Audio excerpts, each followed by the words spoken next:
안녕하세요. 이번 시간은 1월의 책 소개의 날입니다. 이번 달에는 어떤 책을 제가 읽어보고 소개를 하는지 같이 한번 보도록 하겠습니다. 먼저 소개를 드릴 책은 방종임 이만기 선생님이 쓰신 2025 대한민국 교육 키워드라는 책입니다. 두 분이 작년에도 이거랑 비슷한 책을 썼죠. 올해도 역시 또 나왔습니다. 자, 이런 책들은 교육과 관련이 되어 있기 때문에 저는 좀 주의 깊게 보는 편인데요. 어떤 내용들인지 목차를 한번 살펴보도록 하겠습니다. 자, 여기 보면 목차 파트 1.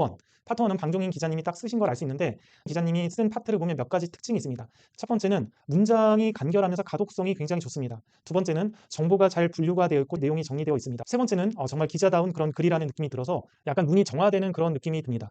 내용과 상관없이 방종희 기자님이 쓴 파트를 아주 재밌게 앉은 자리에서 끝까지 한 번에 다 읽었습니다. 잘 짜여진 어떤 교육, 기획 기사를 보는 느낌도 들고, 아니면 EBS에서 나오는 어떤 교육 관련한 다큐멘터리 있잖아요. 그거를 마치 보는 것 같이 너무 재밌게 몰입해서 한 1시간 만에 이 부분을 다 읽었습니다. 일단 내용은 의대 블록홀에 빠진 학원가, 의대 관련한 거고, 그 다음에 대치 쏠린 초등결정론, 일타 강사 대중화, 이런 이제 요새 대두되는 그런 이슈에 대해서 잘 정리를 해주신 거고요. 제가 학원 강사를 1997년도부터 했거든요. 거의 서울에 있는 모든 학원들을 돌아다니고 그러면서 나름 학원계 역사를 잘 알고 있습니다. 처음에 이제 종합반부터 시작해서 뭐 전문 학원으로 바뀌고 학원들이 어떻게 바뀌고 있는지 그런 것들도 잘 알고 있는데, 관 기자님이 그 부분들까지도 어디서 정보를 취합하셨는지 굉장히 잘 조사해서 정리를 했습니다. 정보력에 깜짝 놀랐습니다. 그 다음에 두 번째 파트는 이만기 선생님이 쓰신 교육 전문 파트입니다. 여기 내용 같은 경우도 너무 괜찮은 내용입니다. 저는 이 내용들을 다 한번 읽었지만, 이거는 정독해서 모든 내용을 읽는 거는 그리 추천드리진 않고요. 일단 한번 쭉 훑어보면서 관심 있는 내용들을 캐치를 하고 집중적으로 보는 걸 추천을 드립니다. 나중에 궁금할 때마다도 찾아봐도 되는 책이거든요.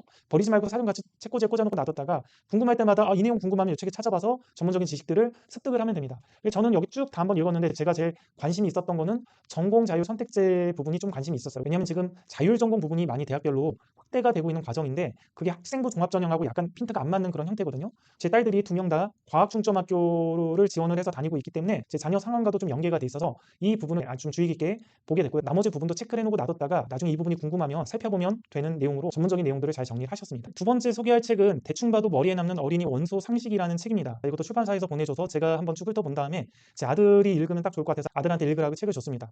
자, 이 책은 어떤 내용이 들어있는지 목차를 보면서 소개를 해드릴게요. 일상생활에서 아이들이 궁금해할 만한 것들을 재밌게 과학적인 상식과 집어넣어서 만든 책이에요. 그래서 아이가 직접 읽어도 좋지만, 아이가 안 읽을 때는 아침에 밥 먹을 때나 그럴 때 이 내용들을 하나씩 소개를 해주는 것도 재밌어요. 저도 이제 몇 개 읽어보고 흥미가 있는 내용들은 학원에서 수업하는 애들한테 쉬는 시간에 좀 얘기를 해주던가, 아니면 자녀들한테 밥 먹을 때 좀 얘기를 해줬는데, 가령 뭐 마라탕을 먹으면 왜 혀가 얼얼할까요? 이 부분을 보면 그런 내용이 있어요. 매운 것들을 먹으면 우리 몸이 매운 거를 고통으로 느끼기 때문에 그거를 막기 위해서 엔돌핀을 발생시킨다. 그래서 엔돌핀 때문에 우리는 기분이 좋다라고 생각해서 매운 거에 중독이 된다. 뭐 그런 내용들이 있거든요.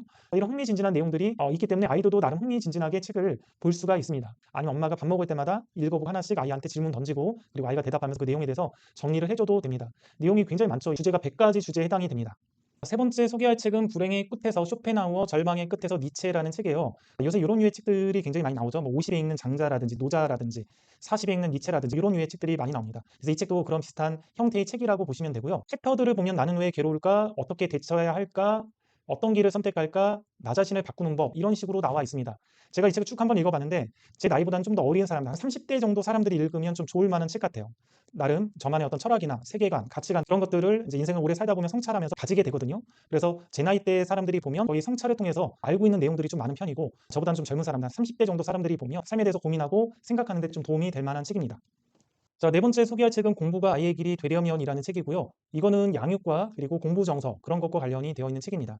목차를 보면 누구를 위한 누구의 인생인가라고 해서 이렇게 양육 관련해서 어떻게 자녀를 키우면 좋을지 그런 내용들이 있습니다. 그래서 마음이 급한 미취학이나 초등 저학년 학부모님들이 보면 좀 여유 있게 자녀들 양육하는 데 도움이 될 만한 책입니다. 마지막 소개할 책은 일론 머스크인데요. 이 책이 나온 지가 한 1년이 좀 지났을 거예요. 제가 이 책을 출판사에서 선물을 받고 이 책을 읽었는데, 이 책이 거의 700, 800 정도 페이지가 되거든요.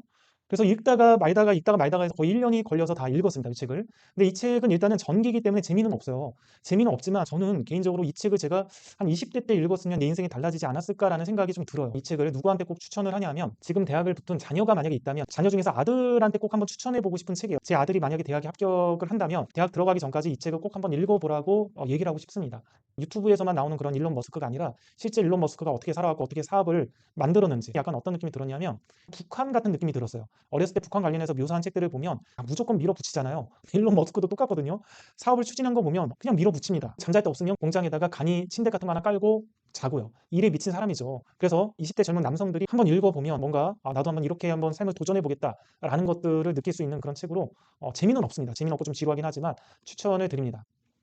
오늘은 1월의 책 소개의 날이었습니다. 방종인 기자님이 좀 보내준 책과 출판사에서 보내준 책들을 제가 다 한번 읽어봐서 어떤 내용인지 간단하게 소개를 해드렸습니다. 여기까지 하겠습니다.